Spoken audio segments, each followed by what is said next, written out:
good morning, good afternoon, good evening, wherever you are in the world. I'm so happy you are here and I'm so grateful you are here because what is more important in your life as a parent than your child? And our host today is Usha, and she wrote an amazing book with an amazing book title. And I want you to know more about, I want you to understand what made Usha open the gates for you and help you understand what's happening in your child's heart and how could you help them be who they are, be who they are designed to be. Over to you, Usha. Hello, good morning, good afternoon, good evening to everybody. My name's Usha and I am a school counsellor and I have got a private psychotherapy clinic here in London. And my book is called No Child is Broken, 10 Ways to Happiness, and it's a powerful guidebook for parents. The reason I wrote the book was because as a school teacher, when I had parenting consultations, parents would come up to me and say, I just want my child to be happy. Can you help them with this maths homework, or can you help them because they're having problems in the playground, they're being very aggressive, or I just don't know how to connect with my child, they've gone really quiet, or whatever the reason, they just want me to fix their child. And actually my thinking is that actually no child is broken because they have got the resources inside of them, and they have got the potential to be happy. What it needs, or what they need, is somebody who will listen to them, who will really connect with them and help them to become happy and grounded in themselves. And so that's the reason I wrote the book. And what the book entails is a lot of theory, but it's non-academic. It's really practically designed so that anybody can read it and understand it from the level that they're at. Because I was a parent at one time who didn't really know what she was doing, but what I did know is that I listened to my child and I connected deeply with my child, and from that really basic foundation, I was able to give her what she needed. And that is what's in the book. It's the basic foundational stuff that anyone can do, so that they can connect deeply with their child. So that's kind of where I'm at really with that, Marina. Thank you so much for sharing with us and our listeners. And I'm sure our listeners who experience parenting and sometimes feel they're not doing enough, or maybe there is more to what they could do to change their relationship with their child, or the relationship of their child with themselves, and helping them to understand their true worth is a road that got different signs, and most of the time we are not ready to read the signs. And I am a parent, and my children now are adults, and they start having their own children. And I remember the time when I was a child, and I was a very happy child. I had an extremely happy childhood, and every happy memory that was created for me as a child is something that I treasure for the rest of my life. And while my parents were just very happy to be around me, and life was a lot simple 40 decades ago, 30 decades ago, 3 decades ago was a lot easier. I feel that my own experience as a parent wasn't about to make me feel happy inside, because I felt that I know very little about my children. I felt that I don't understand them, and I didn't know how to go about. And I wish I could meet you like 3 decades ago, Usha, because life change is not anymore about putting food on the table and keeping a roof above your children's during their childhood is children's head during your childhood. It's more about what's happening in their own world and how you relate to that. And because parents are so stressed and there are so many crushing demands on them on daily basis, most of the time it's very hard to find that extra energy to connect with your child. And perhaps quality time is one of the triggers of bonding and being together and laughing together and sharing, moments together, moments that will last a lifetime. To me, I Yeah. think each child has a special way of adding tremendous joy to your everyday life. And I can't see greater happiness than being a parent. Mm. But in many ways, that comes with extra responsibility. And I think, I really think that any parent wants to do something more than they are doing already, or be the best friend of their child.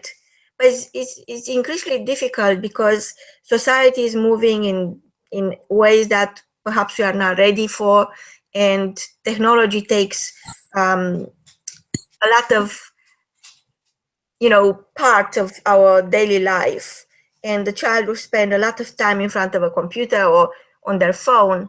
And I experienced situation where even at dinner time, they text their friends, or they are more focused on being present in their virtual social life than spending time with their parents, which is very sad. And I wonder, what is your take on this? What do you think a parent could do right now to make their relationship with their children a lot better? Yeah. Yeah, and that's a really, really good question, actually, Marina. Because, coping with life's ups and downs, parents do have good intentions, and they do feel sometimes as though they're juggling too many balls and struggling to know what to do. And I get that, because you're saying that you had a very happy childhood, which is great. But then when you became the parent, you didn't know what more you could do to actually enhance that. But then there was some points where you were being disconnected from your children. And also, you're right about this technology taking over, and it being part of everyday life. It has its good and bad points. I do agree. And I think what happens is that children are using technology in a way to connect with other people's, their friends, their peers. They're playing games. They're watching TV even on their small devices. So that technology is almost like taking over from the relationship of being with a real person. And knowing how to make, and this is where parents can actually make a difference, because when they relate, when they model with their children the relationships, they're actually modeling for children how to relate with real people rather than do it through technology.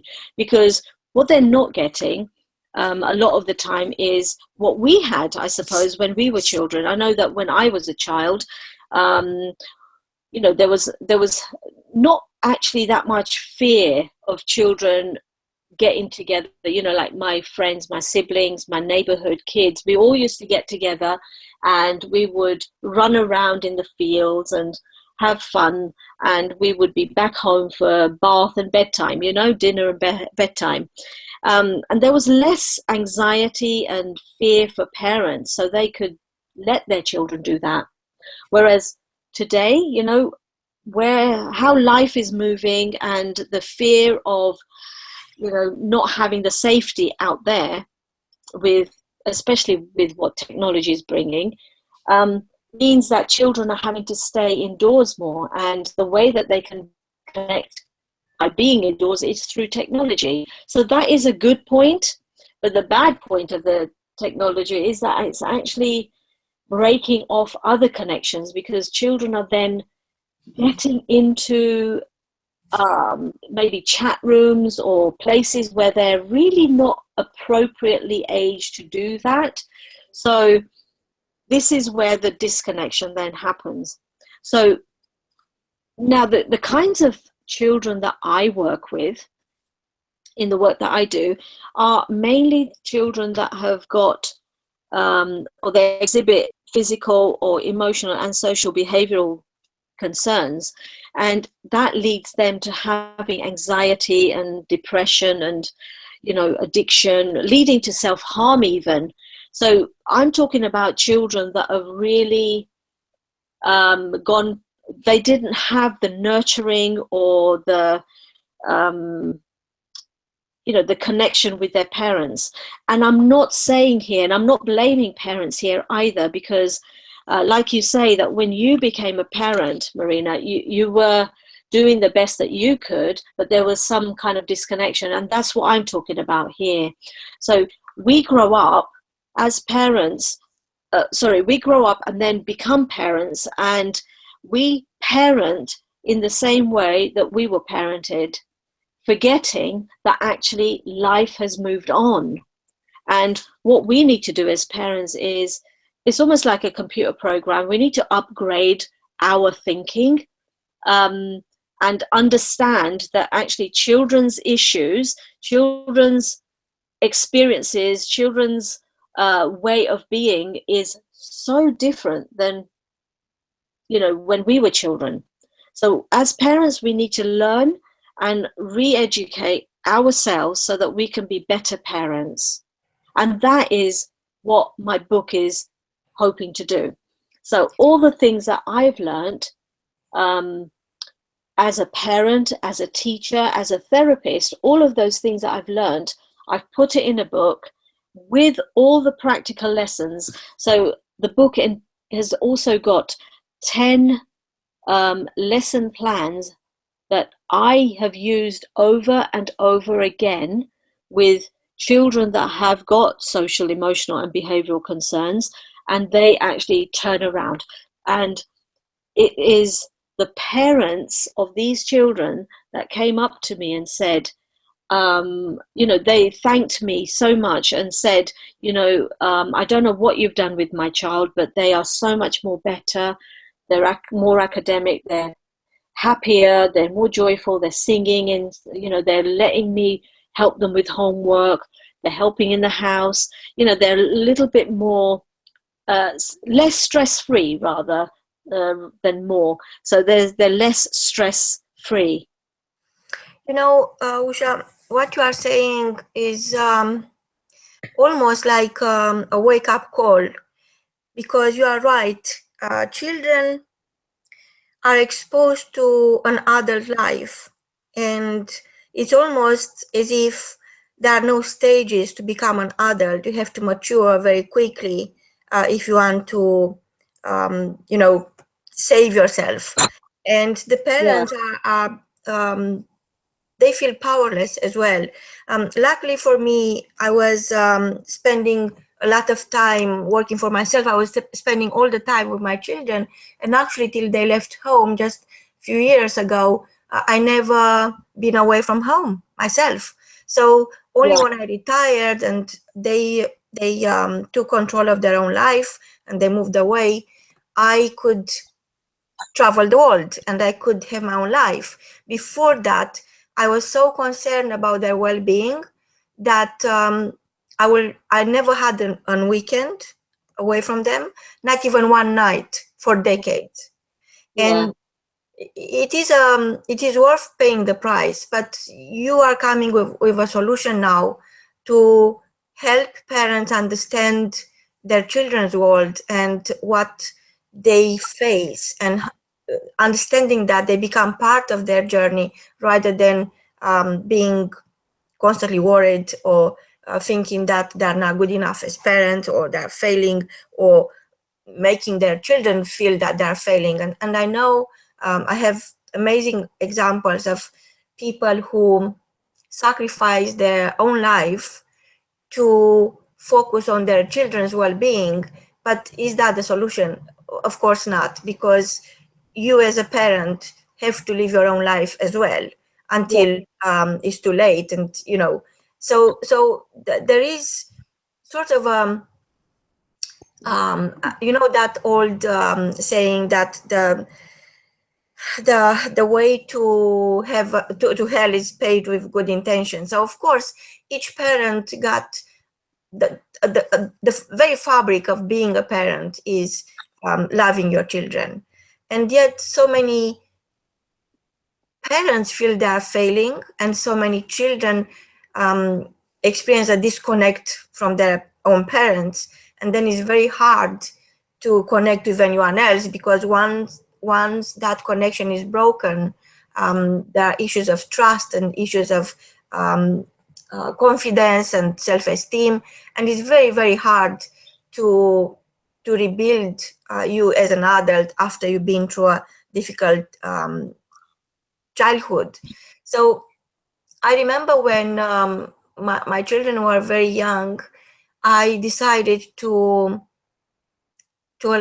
add another member to our family, a pet, a dog actually, and Mhm.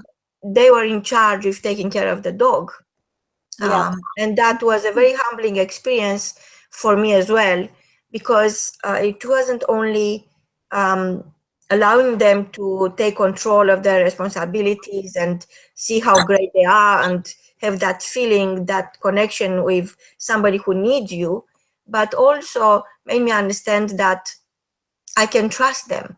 Mm. And I worked with that trust over the years, and I believe as a parent I'm very blessed. My children are amazing adults now, and maybe they mature too early because, in a sense, we were working as a team, and maybe that was something I had to do because I was a single parent, and I had to create the team. Our family was a team, and we were bonding as a team. We were doing things as a team, and we have a great connection, and it's a bond for life. Is a loving relationship which cannot but grow.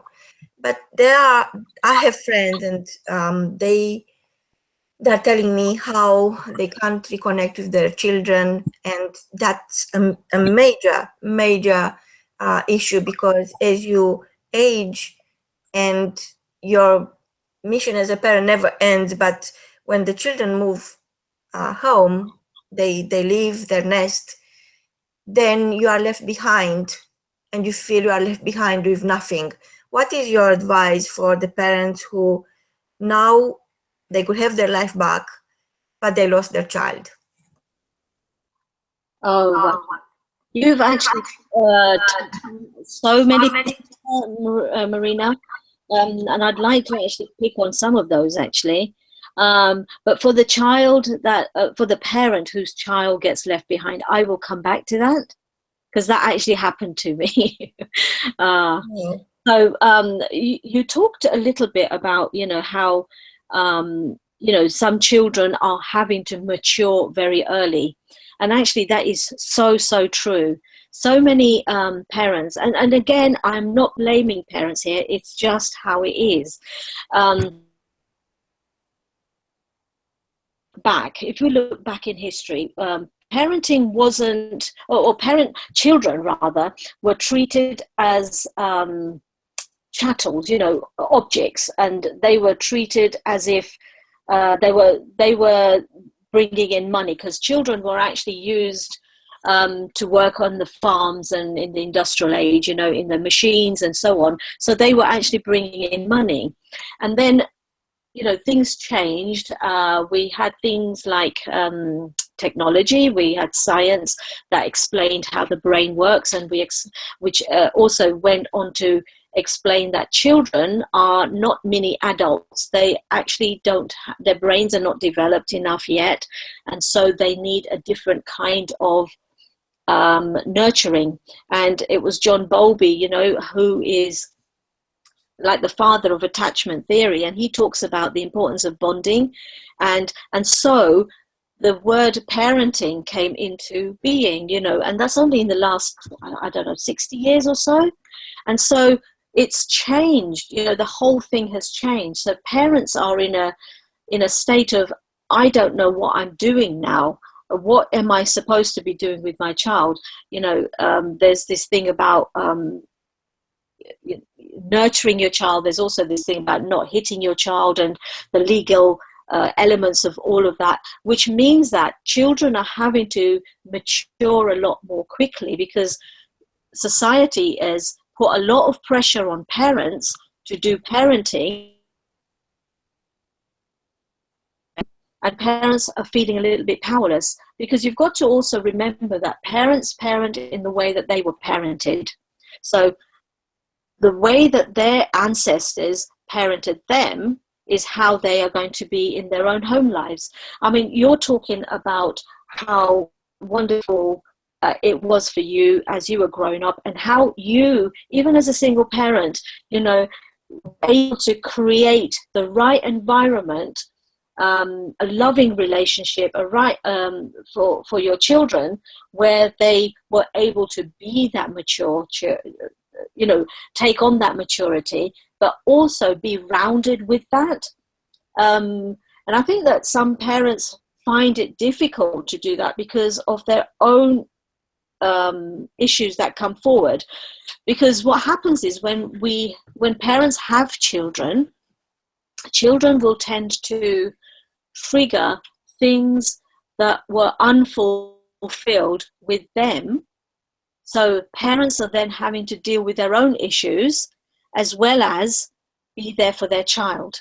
I mean, on one level, it's an ideal opportunity for them to be able to heal that inner wound that they have, but also give to their child. But there's the other side, which is that they're not able to manage their own inner wounds, if that makes sense. And so the book actually helps to all of that, and hopefully understanding. And I think when you have a better understanding and awareness, that actually propels you forward to do the next thing. And like you, my daughter is older now. She's independent. She's doing her own thing. And it was when she went to university that I had the biggest lesson of my life, because she went to university, and she's an only child. And I went through separation anxiety. So, when your children leave the nest, the separation anxiety was me coming to terms with the fact that she's actually grown up and she doesn't need me anymore. So I had to deal with all of that inner anxiety on my own. And I can understand what some parents might be feeling when, as we age, your children leave and you feel as if you're left behind with nothing. But actually, when I went through that process, I suppose a little bit like you, where you were developing your own business as your children were growing up. I too was studying and learning things, and I had a lot of hobbies and interests. I did a lot of spiritual development work on myself. I did a lot of self-help work, and at the same time I was working, and I was building my healing feeling business, which is the business that I run now. But when my daughter left, I had to go back and remember all of the things and all of the successes that I had. So really, I didn't have nothing. Just because my daughter had left, it didn't mean that I was left with nothing. I had to remind myself. So I suppose what I'm saying is that for parents, I remind you that every little step that you're taking, everything that you're doing for yourself and your child, you're actually building a foundation for for the next stages. So you are not left with nothing. I think it's a case of just remembering what you do and what you are good at. Yeah. So Wow. that's Yeah.